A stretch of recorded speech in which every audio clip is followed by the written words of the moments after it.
Hey everybody, welcome back to another episode of Beers by the Ivy.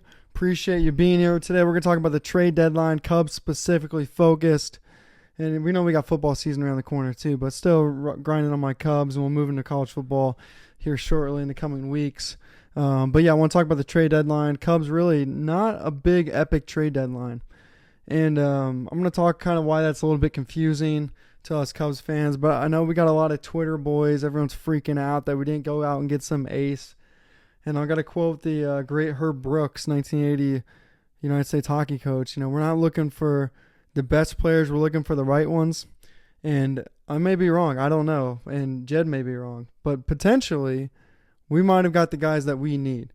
Right? The guys that we got, the three relievers in Castro, the utility guy who can play every single position but first base. We might have gotten the pieces that we need, and these guys may play better on the Cubs roster in the Wrigley environment than they did in their previous team. So there might have been additional value to these pickups that Cubs fans right now aren't seeing. That's best case. Worst case is the Cubs got lazy and they kept their money in their wallet and they kept their assets in their other pocket. And yeah, that's it. They really don't believe in this team as a whole. Or they're just okay with being average. All right, so I got a lot of Twitter boys commenting and saying, we're lucky to even get out of the wild card. I don't know. I still like this team. I like how the fact we didn't go, trade for a third baseman. We have Matt Shaw. We have Taillon coming back. That's a starter. Assad can be the fifth starter. And now we got three more guys in the rotation. Not freaking bad. I mean, it's a pretty damn good team. And you're right. Like I like the splash. It's exciting. You feel like you win the day when you get a big splash, but sometimes big splashes aren't what you need to win, right? Perfect example. I tell people this. I try to remind people that play sports, like kids who play sports. Patrick Hornquist, 2-time Stanley Cup champion with the Pittsburgh Penguins. He's a grinder. He's a go-to-the-net guy. Not everybody on the hockey team can be Sidney Crosby. Someone's got to go to the net hard. Same thing on a baseball team. We all can't be Kyle Tucker. We all can't be the ace pitcher.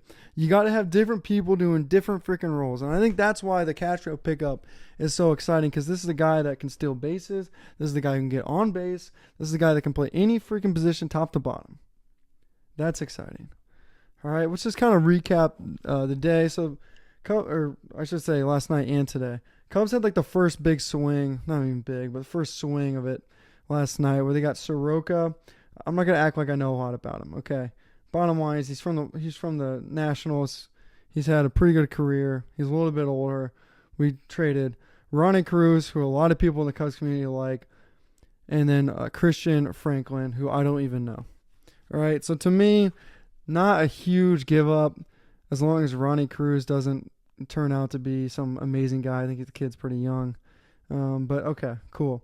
And then we got another reliever, Andrew Kittredge, and this is for shortstop Willie De La Cruz, who once again some people really like in the Cubs community. I don't know, I don't follow every single kid. I mainly just follow AAA, to be honest with you guys. So Cubs baseball channel, that would be the guy to follow on that one. Just straight honesty here, keeping it real. All right, and then we pick up Will Castro. We got Sam Armstrong and Ryan Gallagher. A little confusing there because we're so low on pitching, but we have so many other prospects in terms of the outfield. But we give up a pitcher to get Will Castro. I assume the Twins just did not want anyone but a pitcher back. Makes sense. And then at the very end, we picked up Taylor Rogers for Ivan Brethero. Don't know that prospect either, but once again, it's our third reliever.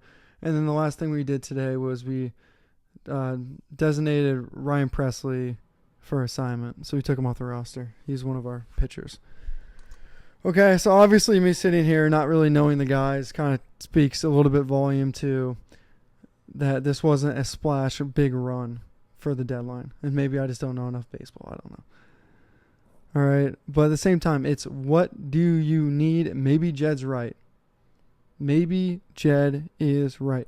I think the only thing that's confusing about the trade deadline, because when you link the trade deadline to the offseason, right?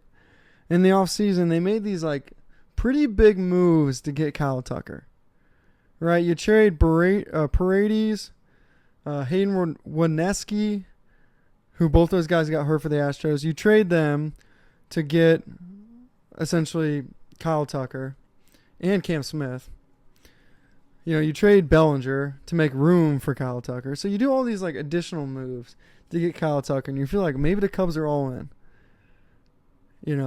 But they don't really do much else after they get Kyle Tucker.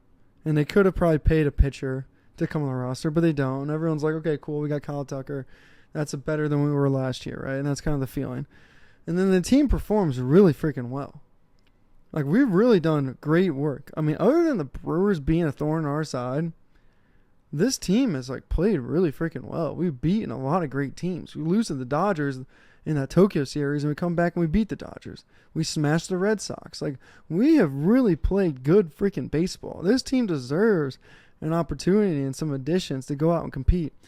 And then you're thinking going to the deadline with, Jackson Wiggins, not pitching for a month. You're like, he's going to get traded for some type of ace. We're going to put him with either Casey, Bally, Alcantara, like somebody from the AAA, Jonathan Long. Some of these AAA dudes have been playing good-ass baseball, or is going to go with Wiggins, and we're going to go out and get Keller or some type of freaking ace. And then next thing you know, like, it's just quiet as can be. It's just quiet as can be.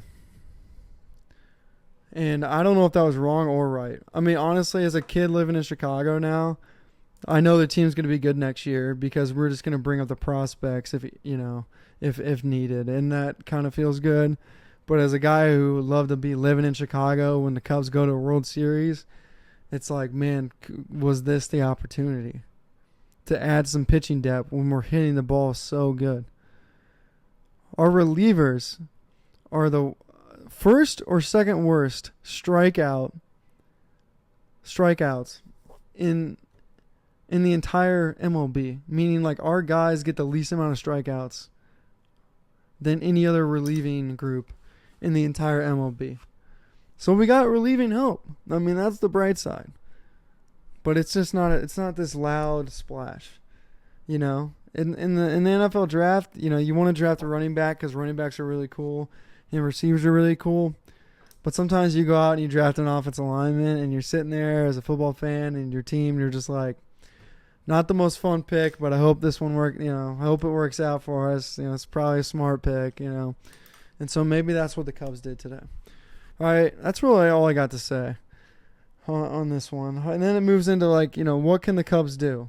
Can the Cubs win the World Series? Because at this point, that's what it's about.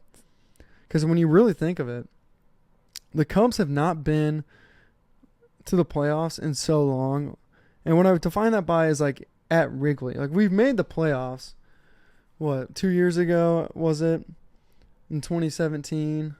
But we haven't really had a great stretch of games at Wrigley, playoff baseball at Wrigley, and that's what we all want. We want to see Wrigley in October. That's the goal. And the question is this team good enough?